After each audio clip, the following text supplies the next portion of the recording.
Cek anaknya.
Sekitar lebih kurang 2 tahun lebih lah.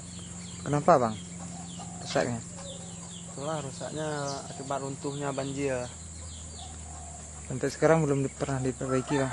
Belum pernah, cuman pemerintah daerah sampai sekarang udah pernah perbaiki, cuman belum selesai. Harapan abang sebagai warga di sini bang? Harapannya mau diselesaikan secepat-cepatnya.